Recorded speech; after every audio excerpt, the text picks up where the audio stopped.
Bapak Ibu pernahkah mendengar cerita tentang seseorang yang terlihat sehat-sehat saja bisa beraktivitas seperti biasa? Namun tiba-tiba saja, pagi itu jatuh, tubuhnya lemas separuh, bahkan tidak bisa berbicara. Ya itulah yang kita kenal sebagai serangan stroke. Banyak orang mengira stroke datang, mendadak tanpa tanda, padahal kenyataannya risiko stroke seringkali dipicu oleh kebiasaan kecil yang kita lakukan setiap hari, terutama di pagi hari. Sebagai seorang dokter spesialis, otak saya sering sekali melihat kasus seperti ini. Banyak pasien datang ke rumah sakit dalam kondisi darurat. Keluarga panik, bingung kenapa bisa terjadi begitu cepat. Padahal kalau ditelusuri lebih dalam, penyebabnya sederhana.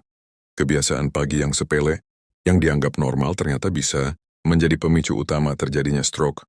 Nah, inilah yang ingin saya bagikan kepada Bapak Ibu di video ini supaya kita semua lebih waspada dan bisa mencegah hal buruk terjadi. Bayangkan, begini, setelah semalaman tidur, tubuh kita sebenarnya sedang berada dalam kondisi yang rapuh. Aliran darah melambat, cairan tubuh berkurang, dan tekanan darah bisa menurun. Pagi hari adalah saat tubuh kita restart, ibarat mesin yang baru saja dinyalakan kembali setelah semalaman istirahat. Kalau restartnya salah, justru bisa berakibat fatal. Disinilah banyak orang lansia melakukan kesalahan yang sama, terlalu cepat bangun, langsung minum kopi, atau malah malas gerak. Semua itu terdengar biasa, tetapi di usia lanjut, kebiasaan ini bisa memperbesar risiko stroke. Stroke sendiri adalah salah satu penyebab utama kematian dan kecacatan di dunia. Di Indonesia, jumlah penderita stroke semakin meningkat dari tahun ke tahun, terutama pada kelompok usia di atas 55 tahun. Stroke terjadi ketika aliran darah ke otak terganggu, baik karena pembuluh darah tersumbat stroke iskemik atau pecah stroke hemoragik. Saat aliran darah berhenti, sel-sel otak tidak mendapat oksigen dan nutrisi. Akibatnya, dalam hitungan menit saja, bagian otak tersebut bisa rusak permanen. Itulah kenapa stroke dikenal sebagai penyakit yang datang cepat, mendadak, dan seringkali meninggalkan dampak jangka panjang. Bapak Ibu yang menonton video ini mungkin bertanya-tanya, kalau begitu apakah saya juga berisiko? Jawabannya iya. Apalagi kalau kita punya faktor risiko seperti tekanan darah tinggi, kolesterol tinggi, diabetes, kebiasaan merokok, atau jarang bergerak. Tapi kabar baiknya banyak risiko stroke bisa kita kendalikan. Salah satunya adalah dengan memperbaiki rutinitas pagi hari. Di video ini saya tidak hanya ingin memberikan informasi, tapi juga mengajak Bapak Ibu untuk melakukan perubahan kecil yang bisa berdampak besar bagi kesehatan. Ingat, mencegah selalu lebih baik daripada mengobati. Bayangkan betapa indahnya kalau di usia lanjut kita bisa tetap sehat, kuat, bisa bercengkrama dengan cucu, jalan-jalan bersama pasangan tanpa harus khawatir lumpuh karena stroke. Jadi saya masih ingin mengajak Bapak Ibu tetap bersama saya sampai akhir video ini karena saya akan menjelaskan 5 kesalahan di pagi hari yang tanpa sadar sering kita lakukan dan ternyata meningkatkan risiko stroke. Saya pastikan pembahasan ini menggunakan bahasa sederhana, mudah dimengerti tanpa istilah medis yang ribet, dan yang paling penting, setiap poin akan saya lengkapi dengan solusi praktis yang bisa Bapak Ibu lakukan mulai besok pagi. Sebelum lanjut, mari kita sama-sama berdoa semoga Bapak Ibu semua selalu diberi kesehatan, umur panjang, dan terhindar dari segala penyakit berbahaya, termasuk stroke. Amin. Bapak Ibu, kebiasaan pertama yang sering saya temui pada pasien lansia adalah langsung bangun dan berdiri cepat setelah bangun tidur. Mungkin terdengar sepele ya, kita merasa habis tidur semalaman, badan sudah segar, jadi otomatis bangun lalu duduk atau bahkan langsung berdiri. Tapi tahukah Bapak Ibu, kebiasaan ini ternyata bisa sangat berbahaya, terutama di usia lanjut, karena dapat memicu gejala serius hingga meningkatkan risiko stroke. Mari kita pahami dulu apa yang terjadi dengan tubuh kita saat tidur. Selama 6-8 jam beristirahat, detak jantung melambat, tekanan darah ikut turun, dan aliran darah ke otak berjalan lebih tenang. Itu hal normal karena tubuh sedang menghemat energi. Nah, begitu kita terbangun, tubuh butuh waktu untuk menyesuaikan kembali ritme peredaran darah, terutama menuju otak. Kalau saat itu kita buru-buru duduk atau berdiri, maka darah yang seharusnya naik ke otak belum sempat menyesuaikan. Akibatnya, kepala bisa terasa pusing, pandangan berkunang-kunang, bahkan beberapa orang bisa langsung jatuh tersungkur. Dalam istilah medis, kondisi ini disebut hipotensi ortostatik. Artinya, tekanan Darah menurun drastis ketika seseorang tiba-tiba berpindah posisi dari berbaring ke berdiri. Pada orang muda, mungkin hanya terasa sedikit pusing, tetapi pada lansia penurunan tekanan, darah mendadak bisa lebih parah bahkan berisiko menyebabkan aliran darah ke otak berkurang. Kalau aliran darah ke otak terganggu, inilah yang bisa memicu stroke, terutama pada mereka yang sudah punya pembuluh darah lemah atau tersumbat sebagian. Saya pernah punya seorang pasien usianya 63 tahun. Beliau bercerita setiap pagi, sering terburu-buru bangun untuk mengambil air wudhu.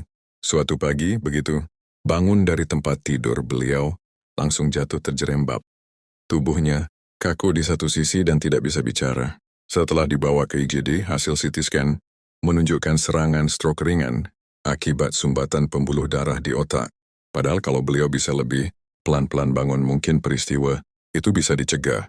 Lalu bagaimana caranya supaya aman? Ada satu trik sederhana yang saya selalu sarankan kepada pasien lansia, yaitu yang disebut aturan 3 menit. Caranya begini, setelah bangun tidur, jangan langsung duduk. Tetap berbaring dulu sekitar 1 menit, tarik napas dalam, gerakan tangan dan kaki pelan-pelan, lalu duduklah perlahan. Di tepi tempat tidur, diam dulu sekitar 1 menit sambil mengatur napas. Setelah itu baru berdiri pelan-pelan dan diam. Lagi sekitar 1 menit sebelum melangkah.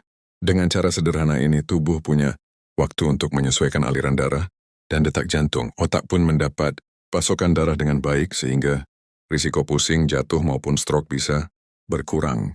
Bapak Ibu jangan pernah meremehkan kebiasaan kecil ini. Ingat, di usia lanjut tubuh kita tidak lagi sekuat dulu. Jantung lebih lambat memompa, pembuluh darah bisa kaku dan otak lebih sensitif terhadap gangguan aliran darah. Itulah kenapa kebiasaan bangun terburu-buru yang dulu mungkin terasa aman, sekarang justru bisa membahayakan. Jadi mulai besok pagi coba biasakan diri bangun secara bertahap. Anggap saja ini bagian dari ritual sehat di pagi hari. Tidak hanya menjaga kesehatan otak, tapi juga membuat kita merasa lebih segar, lebih siap untuk memulai hari. Bapak, Ibu, mari kita ingat sama-sama. Selama kita tidur malam rata-rata 6-8 jam, tubuh tidak mendapatkan asupan cairan sama sekali. Padahal setiap detik tubuh tetap bekerja, jantung berdenyut, paru-paru bernapas, ginjal menyaring darah, dan otak tetap aktif meskipun dalam kondisi istirahat. Akibatnya, begitu pagi tiba, tubuh kita sebenarnya berada dalam keadaan kekurangan cairan atau istilah medisnya disebut dehidrasi ringan. Nah, sayangnya banyak orang, terutama lansia, sering melewatkan langkah sederhana yang sebenarnya sangat penting, yaitu minum air putih segera setelah bangun tidur. Sebagian orang justru langsung mencari kopi, teh, atau bahkan rokok di pagi hari. Ada juga yang langsung sibuk beraktivitas tanpa meneguk seteguk pun air putih. Padahal kebiasaan tidak minum air putih di pagi hari bisa meningkatkan risiko berbagai penyakit termasuk stroke. Kenapa bisa begitu? Mari kita bayangkan darah kita seperti aliran sungai. Kalau airnya cukup, sungai itu mengalir dengan lancar. Tapi kalau airnya berkurang, sungai menjadi keruh. Alirannya melambat, bahkan mudah tersumbat oleh sampah. Nah, darah di dalam tubuh kita juga sama. Ketika tubuh kekurangan cairan, darah menjadi lebih kental. Kondisi ini membuat aliran darah tidak secepat biasanya sehingga lebih mudah terbentuk gumpalan darah. Gumpalan inilah yang bisa menyumbat pembuluh darah otak dan menyebabkan stroke. Selain itu, dehidrasi juga membuat tekanan darah tidak stabil. Pada beberapa lansia, dehidrasi bisa menurunkan tekanan darah secara mendadak, sehingga otak tidak mendapat pasokan darah yang cukup. Tapi pada orang lain, dehidrasi justru bisa memicu peningkatan tekanan darah karena tubuh berusaha menyeimbangkan volume cairan dengan cara menyempitkan pembuluh darah. Dua-duanya sama-sama berbahaya bagi otak. Saya jadi teringat salah satu pasien saya, seorang bapak berusia 70 tahun. Beliau punya kebiasaan setiap pagi setelah bangun tidur langsung minum kopi hitam tanpa gula. Katanya itu membuat badannya segar. Tapi beliau jarang sekali minum air putih.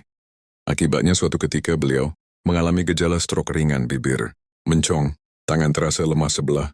Setelah ditelusuri, salah satu faktor pemicunya adalah kebiasaan tidak pernah minum air putih di pagi hari. Setelah dirawat dan diberi edukasi, sekarang beliau rutin minum segelas air putih setiap pagi sebelum aktivitas dan kondisinya jauh lebih stabil. Jadi apa yang sebaiknya Bapak Ibu lakukan? Sederhana sekali. Begitu bangun tidur, biasakan minum 1 gelas air putih. Air hangat lebih baik daripada air dingin karena lebih mudah diterima tubuh. Membuat pembuluh darah melebar, perlahan dan melancarkan pencernaan. Jangan langsung minum banyak sekaligus. Cukup segelas lalu bisa ditambah lagi, bertahap setelah beraktivitas. Kalau Bapak, Ibu punya masalah ginjal atau jantung, tetap boleh minum air putih tapi jumlahnya harus disesuaikan dengan anjuran dokter. Intinya, jangan biarkan tubuh kekurangan cairan di pagi hari. Ingat, air putih itu obat alami. Paling murah, paling mudah, tapi manfaatnya luar biasa besar. Bapak Ibu ingat baik-baik, tidak minum air putih di pagi hari sama saja memberi beban tambahan pada otak dan jantung. Dengan segelas air putih kita sudah melancarkan aliran darah yang membantu tubuh membuang racun, menjaga keseimbangan tekanan darah, dan yang terpenting menurunkan risiko stroke. Mulai besok pagi jangan lupa jadikan minum air putih sebagai rutinitas pertama sebelum melakukan hal lain. Jangan dulu kopi, jangan dulu teh, apalagi rokok. Air putih dulu baru yang lain. Bapak Ibu, siapa di sini yang punya kebiasaan begitu bangun tidur langsung mencari kopi atau malah menyalakan rokok? Saya yakin banyak yang mengangguk pelan sekarang. Memang bagi sebagian orang kopi dan rokok seakan sudah menjadi teman setia di pagi hari. Katanya tanpa kopi kepala terasa berat, tanpa rokok badan terasa lemas. Tapi, tahukah Bapak Ibu, kebiasaan ini apalagi kalau dilakukan pagi-pagi saat perut masih kosong bisa menjadi bom waktu bagi kesehatan, khususnya risiko stroke. Mari kita bahas dari kopi dulu. Kopi mengandung kafein, zat yang bisa merangsang sistem saraf, membuat kita lebih segar, mengurangi rasa kantuk, dan meningkatkan konsentrasi. Itu manfaat baiknya. Tapi di balik itu, kafein juga punya efek lain. Menaikkan tekanan darah dan mempercepat denyut jantung. Pada orang muda yang sehat, mungkin efek ini tidak begitu berbahaya. Tapi pada lansia, terutama yang sudah punya hipertensi atau gangguan jantung, lonjakan tekanan darah mendadak di pagi hari bisa sangat berisiko. Ingat, tekanan darah tinggi adalah salah satu penyebab utama stroke. Apalagi kalau kopi diminum saat perut masih kosong. Asam lambung bisa meningkat, membuat perut terasa perih, bahkan bisa memicu makambuh. Selain itu, kafein yang langsung masuk ke tubuh dalam kondisi belum ada makanan bisa membuat efek peningkatan tekanan darah jadi lebih tajam. Jadi, kopi di pagi hari sebaiknya tidak dijadikan minuman pertama, melainkan dinikmati setelah perut terisi. Makanan ringan. Sekarang kita bicara soal rokok. Tidak bisa dipungkiri, rokok adalah salah satu musuh utama kesehatan otak dan jantung. Setiap batang rokok mengandung ribuan zat berbahaya, termasuk nikotin dan tar. Nikotin membuat pembuluh darah menyempit, sehingga aliran darah ke otak berkurang.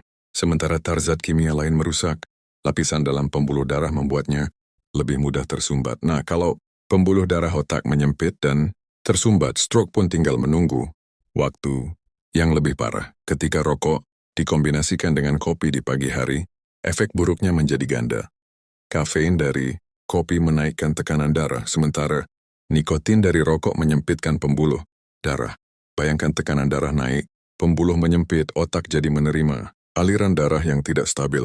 Inilah kondisi yang sangat berbahaya, terutama pada usia di atas 60 tahun. Saya jadi ingat seorang pasien saya, pria berusia 65 tahun yang punya kebiasaan unik. Setiap pagi sebelum sarapan, beliau selalu duduk di teras rumah menyalakan rokok, ditemani secangkir kopi hitam. Pekat, katanya itu ritual wajib yang membuatnya semangat bekerja. Tapi suatu pagi beliau tiba-tiba merasakan tangan kirinya lemas, bicara pelo dan wajah mencong.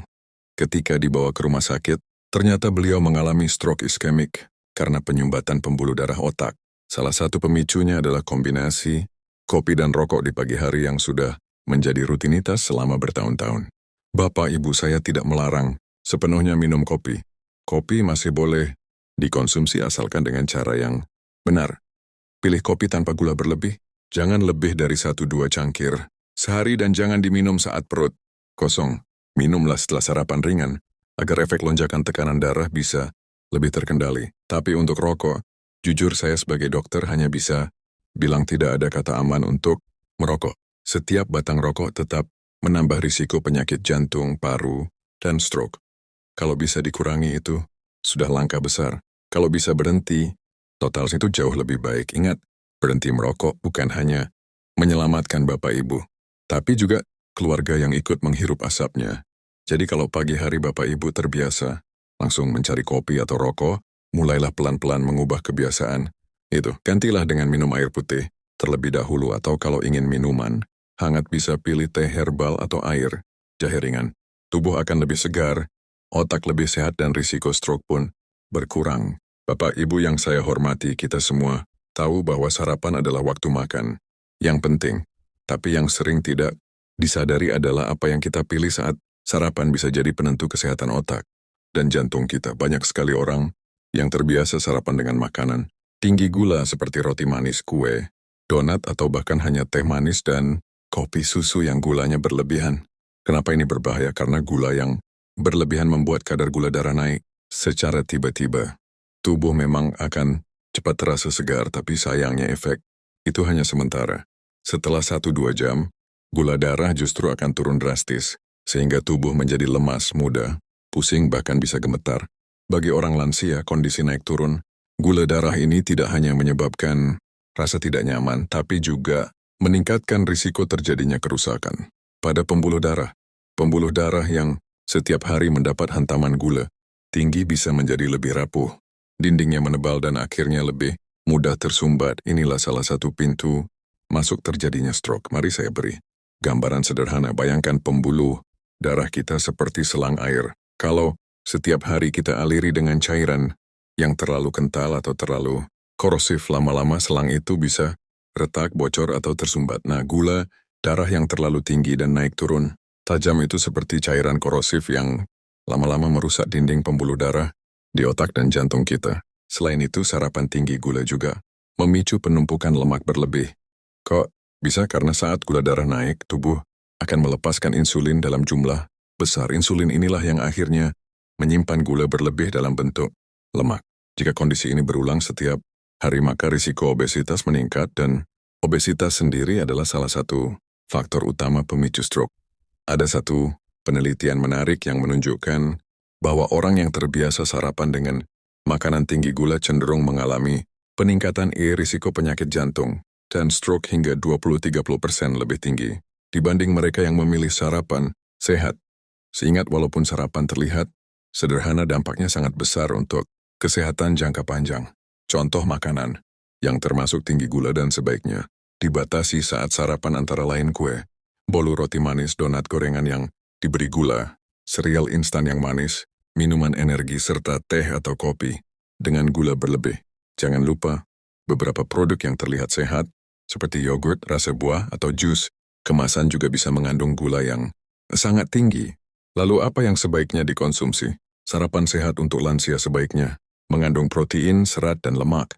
Baik, contohnya telur rebus, tahu, atau tempe bubur oat dengan potongan buah segar, roti gandum dengan sedikit alpukat, atau segelas susu tanpa gula tambahan. Dengan sarapan semacam ini, gula darah naik lebih perlahan, energi bertahan lebih lama, dan tubuh tidak gampang lemas. Saya mengingatkan, stroke bukan hanya tentang sumbatan mendadak, tapi juga proses panjang dari kerusakan pembuluh darah yang berlangsung bertahun-tahun. Setiap kali kita memilih sarapan tinggi gula, sebenarnya kita sedang menambah satu batu kecil di jalan menuju risiko stroke. Tapi kabar baiknya, dengan sedikit perubahan kebiasaan, kita bisa membalikkan keadaan dan melindungi otak kita. Bapak dan Ibu yang saya hormati, dari awal kita sudah membahas 5 kesalahan yang sering terjadi di pagi hari dan ternyata bisa meningkatkan risiko stroke. Mulai dari melewatkan sarapan, duduk terlalu lama setelah bangun tidur, langsung melakukan aktivitas berat tanpa pemanasan, kurang minum air putih, hingga sarapan dengan makanan tinggi gula. Semua kebiasaan itu tampak sepele. Tetapi bila dilakukan terus-menerus, setiap pagi ibarat kita sedang menaruh bom waktu dalam tubuh. Pembuluh darah perlahan-lahan rusak, tekanan darah naik tanpa disadari, gula darah berfluktuasi, dan akhirnya otak yang menjadi korban. Itulah kenapa banyak sekali kasus stroke yang datang tiba-tiba pada orang yang kelihatannya sehat-sehat saja. Tapi kabar baiknya, semua kesalahan ini bisa diperbaiki. Tubuh kita punya kemampuan luar biasa untuk pulih bila kita memberi kesempatan, dan kesempatan itu kita berikan melalui perubahan kebiasaan sederhana setiap pagi. Mari saya rangkum solusinya. Sarapan bukan soal kenyang, tapi soal menjaga stabilitas energi dan gula darah. Pilih sarapan sehat yang kayak protein, serat, dan lemak baik, misalnya bubur oat dengan buah telur, rebus tahu tempe atau roti gandum, dengan alpukat. Setelah bangun tidur, jangan langsung duduk diam atau justru langsung angkat beban. Cobalah lakukan peregangan ringan, tarik napas dalam, gerakan tangan dan kaki lalu berjalan sebentar di dalam rumah. Ini membantu sirkulasi darah mengalir lancar ke otak. Bagi lansia, langsung bekerja keras setelah bangun tidur bisa membuat jantung dan pembuluh darah kaget. Pemanasan ringan sangat penting agar tubuh siap menghadapi aktivitas. Setelah berjam-jam tidur, tubuh kita kehilangan cairan. Jangan tunggu haus, biasa kan? Minum segelas air putih di pagi hari. Sebelum minum kopi atau teh, ini membantu mencegah darah mengental yang dapat memicu pembekuan. Jangan jadikan donat, roti manis, atau teh manis berlebihan sebagai menu utama. Gantilah dengan makanan bergizi seimbang. Nah, bila 5 solusi sederhana ini dilakukan, rutin bukan hanya risiko stroke yang berkurang, tapi juga kesehatan jantung, ginjal, bahkan daya ingat akan tetap terjaga di usia lanjut. Bapak, Ibu, stroke bukanlah penyakit yang datang mendadak tanpa tanda. Stroke adalah hasil dari gaya hidup yang kita bangun bertahun-tahun dan kunci pencegahannya justru ada pada hal-hal kecil, terutama kebiasaan pagi. Sebagai dokter spesialis otak, saya selalu mengingatkan pasien bahwa pagi adalah waktu emas untuk menjaga otak tetap sehat. Karena saat pagi tubuh baru bangun dari istirahat panjang. Jika kita perlakukan dengan baik dengan sarapan sehat, cukup minum, dan aktivitas ringan, maka tubuh akan lebih siap menghadapi tantangan sepanjang hari. Saya ingin menutup dengan satu pesan penting. Mulailah perubahan kecil mulai besok pagi. Jangan tunggu sakit dulu, baru berubah. Karena stroke sekali datang bisa mengubah hidup kita selamanya. Semoga penjelasan ini bermanfaat dan bisa menjadi pengingat agar kita semua lebih berhati-hati menjaga kebiasaan harian. Saya doakan Bapak dan Ibu semua sehat selalu, diberi umur panjang dan dijauhkan dari risiko stroke maupun penyakit lainnya. Dan seperti biasa, jangan lupa untuk subscribe, tekan tombol like, serta tulis komentar dari kota mana Anda menonton. Mari kita saling mendoakan di kolom komentar. Semoga semua tetap sehat dan bahagia bersama keluarga. Ya.